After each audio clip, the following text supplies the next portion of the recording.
There seems to be something dark hiding inside state and national parks all across the country. I myself can't tell you what it is, but these viewers sent in some allegedly true and downright disturbing encounters with things we can't explain in state parks. Welcome back to the swamp, my friends, and welcome if you're new. Today I'm going to be sharing some creepy and allegedly true horror stories from state parks sent in by viewers just like you. As always, if you have a story that you would like to share in a future episode, be sure to submit your story at swampdweller.net or the email you can find in the description down below. I would love to share your story with everyone here in the swamp. Recently, I started streaming over on Twitch multiple times a week, so if you're a fan of horror movies, horror games, and all kinds of extra spooky content from the swamp, come join me over there. Now, without further ado, let us jump into these creepy and allegedly true state park horror stories that'll creep you out tonight.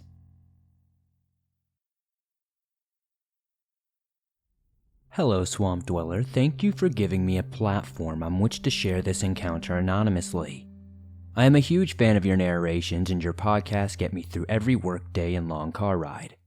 Keep up the excellent work, and much love. For the sake of me and those involved, names and locations will be anonymous.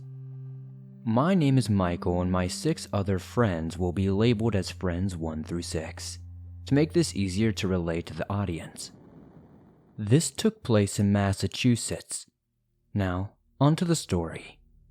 About a year ago, to get out of the house during quarantine, some friends and I decided that we were going to go camping. There were 6 of us in total. We started to meet up at a clearing that one of our groups knew about. Friends 1, 2, and 3 and I started setting up everything while we still had some daylight left. We got the tents and chairs set up around the fire pit before the sun was about to dip under the trees. After we got the fire going, it was around 8 p.m. A little after that, friend 2 got a call from friends 4 and 5 saying they were running late but were almost there and asked friend 2 to wait for them by the road. He left and everything was still excellent at the time.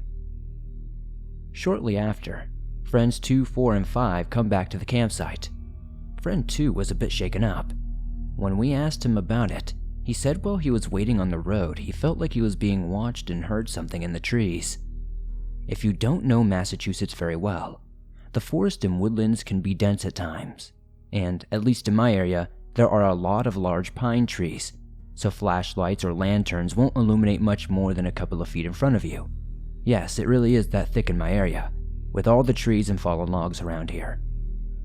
Anyway, friend 2 said he was listening, and whatever it was kept leaping back from tree to tree. However, he suddenly heard it pacing back and forth in the trees behind him once he got to the road. Then, he didn't listen to it anymore. The surrounding woods, he said, were silent, absolutely dead quiet. He was down there for just a few minutes before he heard the pacing resume. Only this time, it was across the road and it was much faster this time. Now before I keep going on, I need to give some context. Friend 2 was a bit of a hothead with a short fuse when he gets annoyed. He said he yelled across the street that whatever this thing was or whoever this was, better stop or he would go over there and kick its ass for trying to toy with him. The pacing didn't stop. He said it got faster even as he crossed the street. However, friends 4 and 5 showed up, and the pacing stopped, and once they started hiking back, it was silent until they were about halfway to the campsite. At first, we all assured him that it was probably just a bobcat, if anything. As I said, though, friend 2 was a little shaken up. And again, as I said, they do have a bad temper, and a big pair of stones most of the time.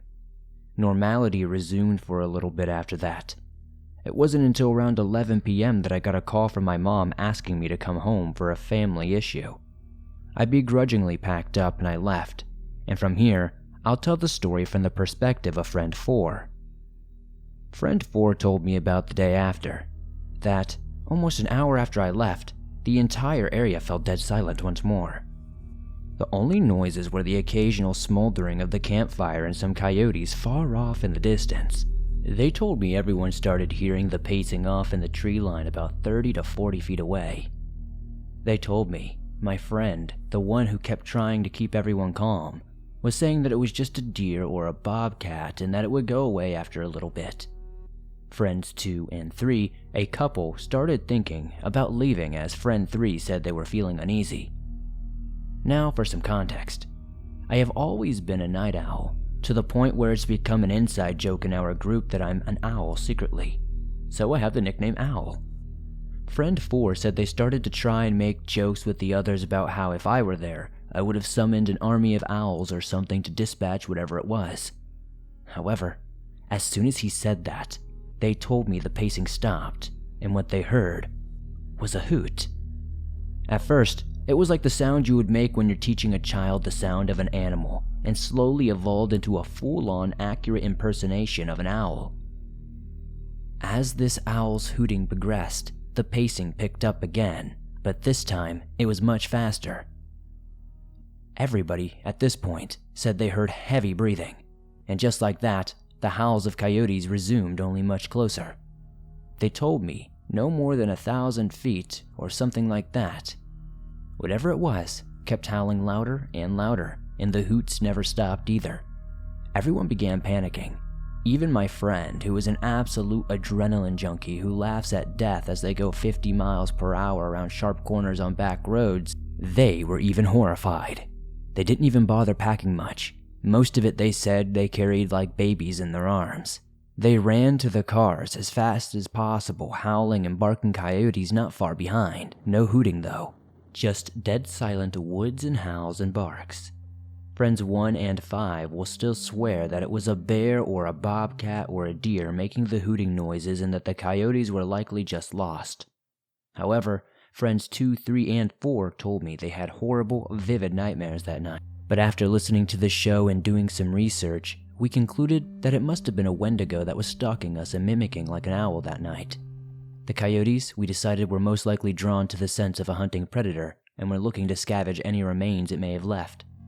If you read this story and narrate it, thank you for choosing it. Stay safe if you're in the woods of Massachusetts, everyone.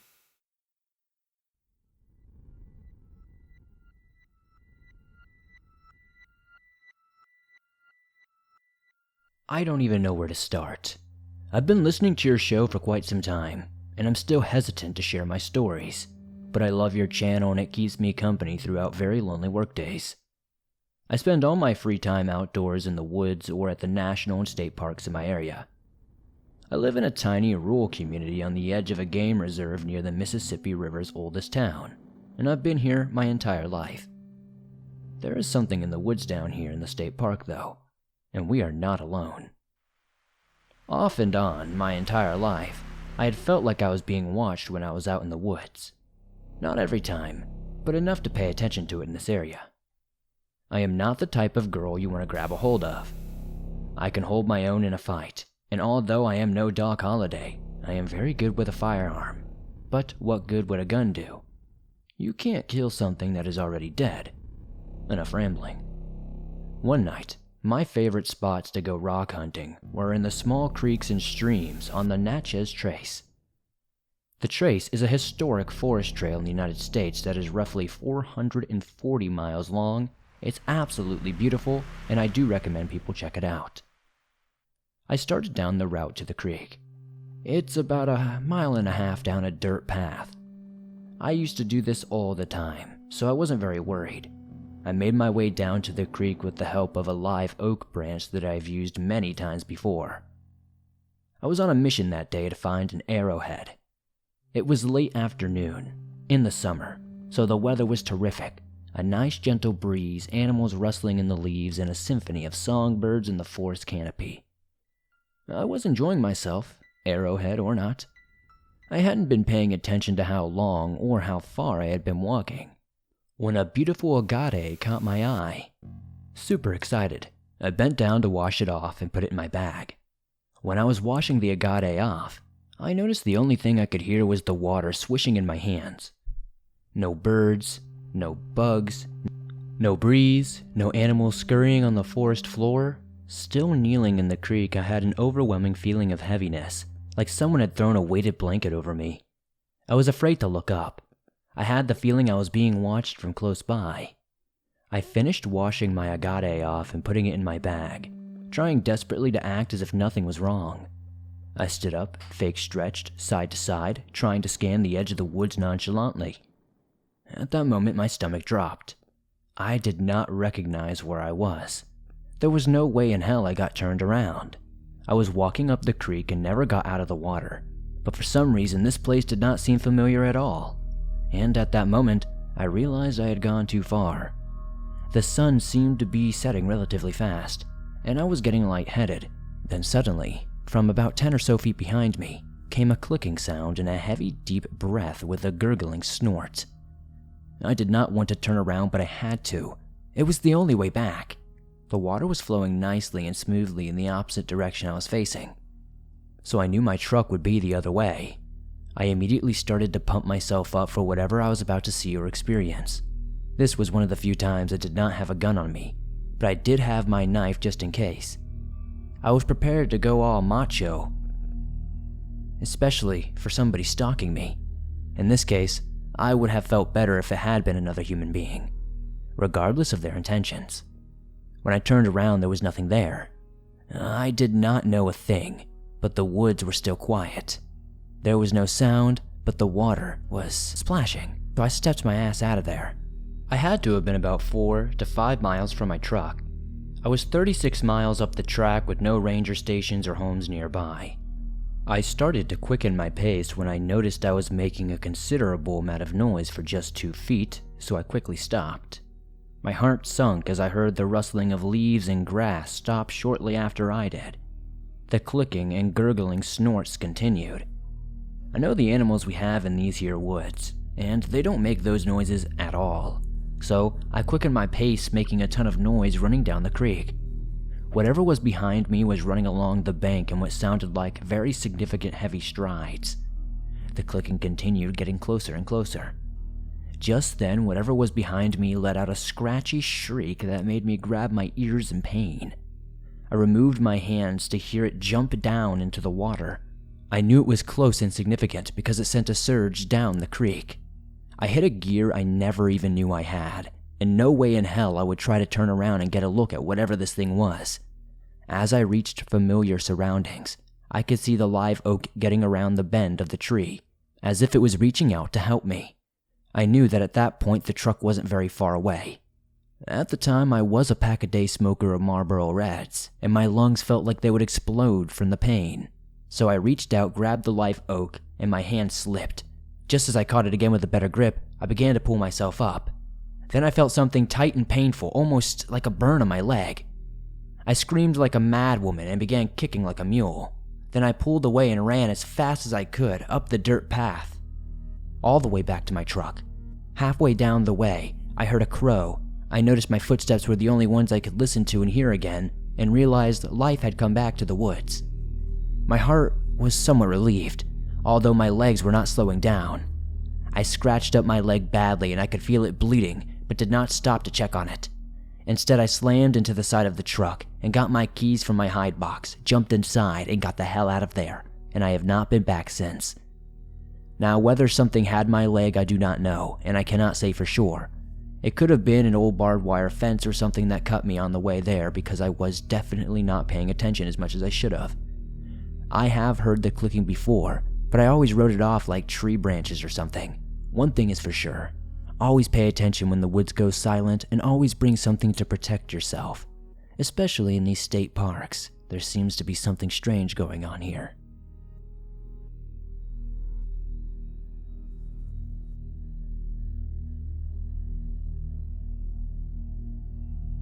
I have lived most of my life in Montana. I grew up near the Crow Reservation and knew quite a bit about their history and lore.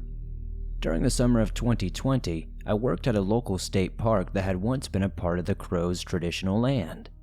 It is a site that contains a lot of their history, from things like pictographs to actual burial sites. My manager would tell me about the site, and I would love hearing the stories that fueled the legends around it. But one day, I learned just how accurate the tales are. It was a hot July day, and I had snuck out of the visitor center to take a break from people. I walked into a gully and climbed up onto a rock that let me see the center, and I remained out of sight. It was the only place where I had cell service. I enjoyed sitting in the shade, listening to the birds, but another sound caught my attention. It was the sound of rustling bushes farther up the gully.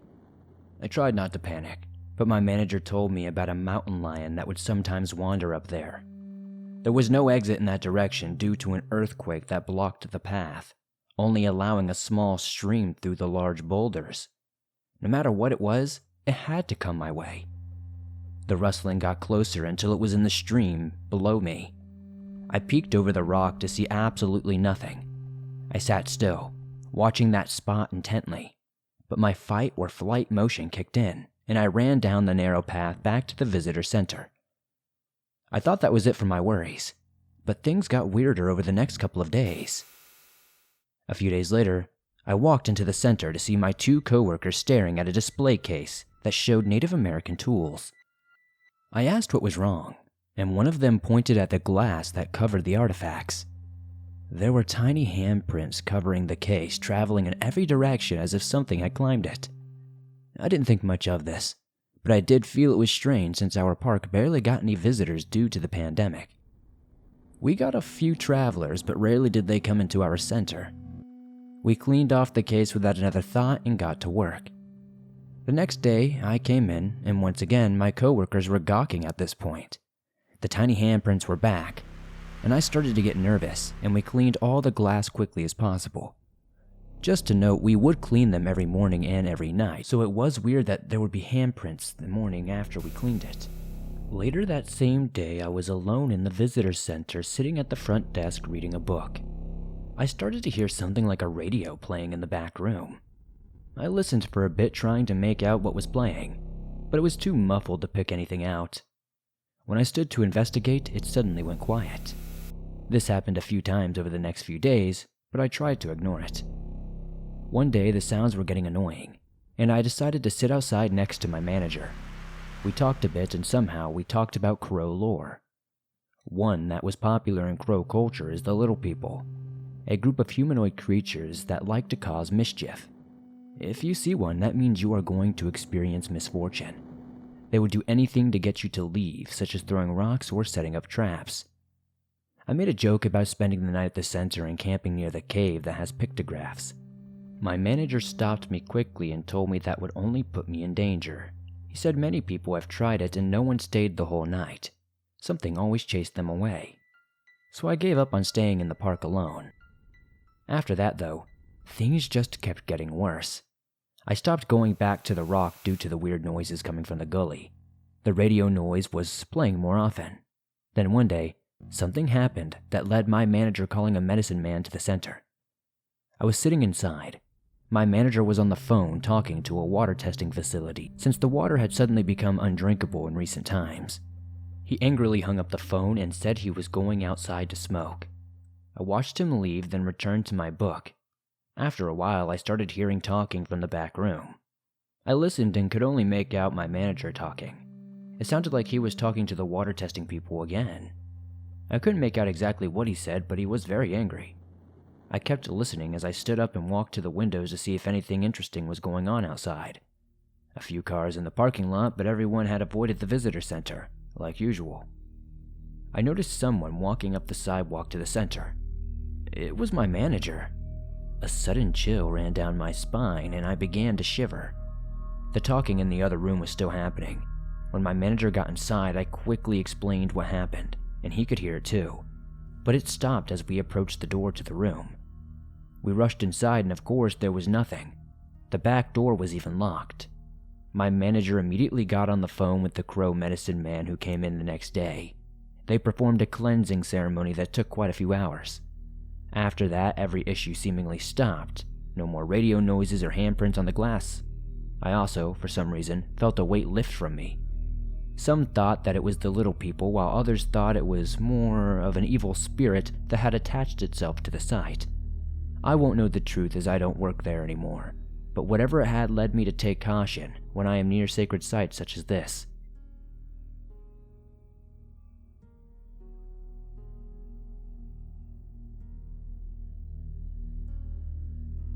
In the fall of 2016, a friend and I decided to go hiking in the late afternoon in a more densely wooded wilderness area in the mountains not far from Fayetteville, Arkansas. Now, these woods were in a state park.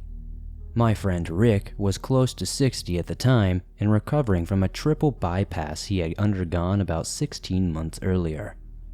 We had been hiking this and other trails for about a year following his operation to strengthen his cardiovascular health. That day, a weekday, I hiked with a bottle of water, my wallet, and my keys, but nothing else. Nothing to protect myself. The trail we picked is a popular weekend hiking spot that we had taken dozens of times before. We were both comfortable with the hike and had never had a problem on that path, or any other for that matter. While Rick is older and at the time a little more feebler after his health problems, I was in my mid-40s, well over 6 foot tall, and in pretty decent shape. So I wasn't worried. The trail we were on is in a state park adjacent to federal parkland. It's an outdoor enthusiast's dream. Most of our trek that day was completely uneventful. We just enjoyed the autumn leaves and chatted casually as the sun dropped lower in the evening sky. We had seen nobody else that day, which was probably to be expected given that we chose to hike late in the afternoon on a weekday. We'd completed about 4 miles of the 6-mile loop, and up to that point it was an uneventful trip. On our way back to the car, and about 2 miles from the parking area, we spotted someone. Through an opening in the trees, I saw a young woman, probably a college student, on the trail ahead of us, and moving in our direction. At first glance, I paid her very little attention. As the distance between us disappeared, that changed. I did not know her, so it could have just been mistaken, but there was something about her posture and expression that seemed off to me. As she got closer, it struck me that she had a semi-panicked look on her face and was moving quite quickly, but she was in athletic gear, so maybe she was just booking it for some cardio. She occasionally turned her head and stared over her shoulder. I followed her eyes and eventually noted another woman about 50 yards behind her. This woman was also walking up the path through the trees. The second woman was not wearing hiking gear. In fact, her clothing struck me as totally inappropriate. It was a warm afternoon and we were well inside a wooded state park area miles away from any homes, but she was wearing semi-formal office casual attire and a light jacket. I thought the clothes must have been second-hand because they were tattered, ill-fitting, and didn't look washed. She was a fit, athletic-looking woman who couldn't have been more than 25 or 30 years of age. It was too bizarre. The clothes were wrong for the trail and they were wrong for someone her age. Everything was off about her. Her shoes struck me as being even more peculiar. When she got closer, I noticed she was wearing scuffed leather flats, casual shoes with no ankle support. I found it completely odd because you don't see people on this trail dressed as she was, and you never see them wearing shoes like that. My hiking partner Rick hadn't appeared to notice anything odd as he was completely involved in the conversation and just kept talking. The second woman briefly glanced up and we made eye contact as she neared us. The alarm bells went off in my head. There was something in her eyes that made me feel uncomfortable down to my core. I don't know what she was thinking if I'm being honest, but I swear she had contempt on her face. Part of me wondered whether I'd offended her by staring, so I diverted my eyes and kept walking. I tried to tell myself that maybe she was homeless, was wearing the only thing she had, and I was just being rude. But the warning bells were still going off in my head. I'm not a paranoid person, really, so having my sixth sense going nuts left me unsettled. I have fantastic peripheral vision, so I turned my face toward Rick and acted like I was listening to him, but I was watching the creepy woman out of the corner of my eye. The moment we passed, she spun her head around to study us and she slowed her pace. My internal alarms grew louder. Out of the corner of my eye, I saw her come to a stop and drop her face toward the ground. Her body half turned on the trail. It was very odd behavior. Rick and I kept walking, and around 50 yards further we made it around a bend in the path and I looked back at the woman before the trees obscured her from view. She was still standing there, her face down, but she was staring a hole through us out of the corner of her eyes. That was the first time I realized that I couldn't see her hands. One was inside her jacket pocket, and the other was hidden from view on the other side of her body. It creeped me the hell out. The hair on the back of my neck stood up. For a half mile, I didn't see her again and had begun to wonder whether it was the first woman, the co-ed, that felt the danger as well. Clearly, she had, I thought, and that's why I was practically running through the woods at dusk. It also struck me that the creepy woman had stopped and studied Rick and me like she was deciding whom to follow. We weren't moving as fast. We were walking as quickly as Rick could manage, and he was clearly feebler than the co-ed. Those thoughts amped up my senses and I still felt uneasy, so I periodically checked behind us. At certain points through the woods I could see more than 100 yards. Nothing. I began to worry about the co-ed. My hair stood up for a second time as I felt the strangest sensation of being watched. Again thinking I was paranoid and half mocking myself for being afraid of the creepy woman, I turned my head around to assure myself she was not back there. I was wrong. She was there, following with her head down and moving briskly about 100 yards behind us, but with her hands hidden. I turned my head back to the trail in front of us and we kept walking, still trying to convince myself that there was nothing out of the ordinary happening and that I was just being rude because she was dressed like a homeless woman. About 200 yards further along the path, I turned my head back to Rick and my heart raced a bit. She's closed half the distance. Each time we would walk around a bend and the woods obscured her location, she would emerge much closer to us at the next opening. I told myself again I was just being paranoid, but nevertheless tried to get Rick to pick up the pace a bit. By this time he was clearly aware that we were being followed and he was uncomfortable as well. Although to his credit he did keep talking and act like nothing was happening. With a half mile to go before we reached the parking area, I turned my head once again, and she was just 10 feet behind us. I had not seen or heard her get that close and it freaked me out. I literally jumped. One of her hands was in her pockets and the other was behind her back. I got the distinct feeling that she had some kind of weapon and that she had no fear of me, though I was considerably taller, albeit several years older. There was no mistaking her demeanor. She meant to do us harm, or at the very least she intended to intimidate us. I weaved my car keys between my knuckles of my right hand, handed my water bottle to Rick, and made an obvious fist with my left hand. With a half mile left in our hike, I thought to myself, if this is nothing, she'll pass us and move on, as clearly she's moving a lot faster than we were. I was accustomed to people overtaking us when I walked with Rick, but she didn't pass, and never acted like she knew we were there, which was the creepiest part. I kept my head turned toward her as I walked and tried to get her to make eye contact, but she didn't look me in the eyes at first. She kept acting like neither Rick or I were on the path just a few feet ahead of her, and she slowed to follow closely behind. I was completely unnerved and that made me even more angry. I wanted her to see how pissed I was and to convey with a look that messing with me was a mistake. When she finally did make eye contact with me, I glared and clenched my fist. There was an instant when I couldn't read her expression. She was simply blank, but as she studied my face, she appeared very agitated and a little less confident in herself. I was conveying one thing in the look of my face: back off. And at this point, I didn't give a damn if I appeared rude. She apparently thought better of whatever she was doing and slowed her pace so the distance between us grew to about 20 feet. But she was tense and kept whatever was in her hand hidden behind her back.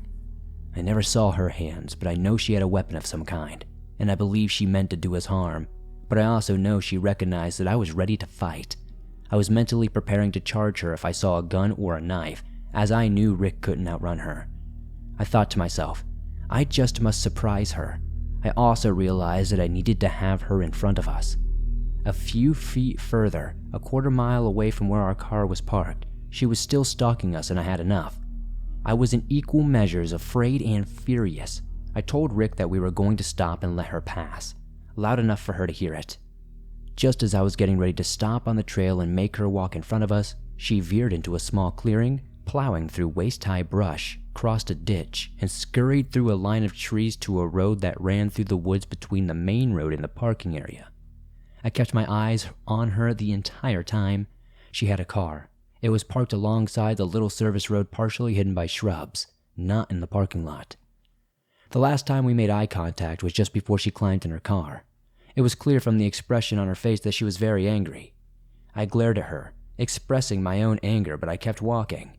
When her car started to drive away, Rick got quiet before asking me, What in the hell was she doing? Did she have a gun? I told him I didn't know. I never saw a weapon. We walked back to our car without saying another word. Once the engine was on and the doors were shut, we chatted a bit more about how it was pretty creepy. We did decide to report it to the authorities and to make sure to have them check on the poor co-ed. To this day, I have no idea what the creepy woman was planning to do. Rob us, harm us, scare us, I have no idea. I am just thankful she decided better on it.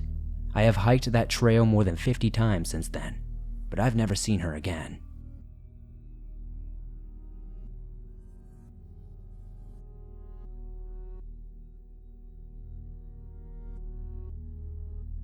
Thanks for listening to these creepy and allegedly true state park horror stories sent in by viewers just like you.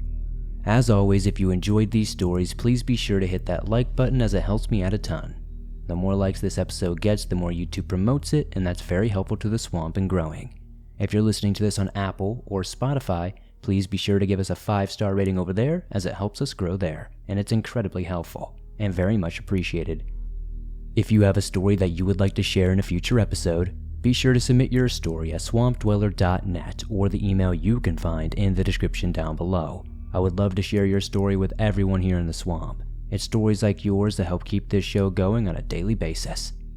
If you're on the go but don't have YouTube Premium but would like to download and listen to your favorite Swamp Dweller scary stories no matter where you are, you can download them absolutely free from Spotify, Apple Podcast, Stitcher Radio, and just about anywhere else you find your favorite podcast online. If you didn't know, I recently started streaming over on Twitch. I stream multiple times a week. We watch terrible horror movies, play some fun horror games, and do all kinds of other stuff.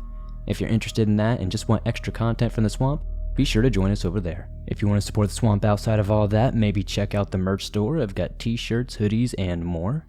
Join me over on Twitter, Instagram, and Facebook, and I'll see you all soon with another creepy episode.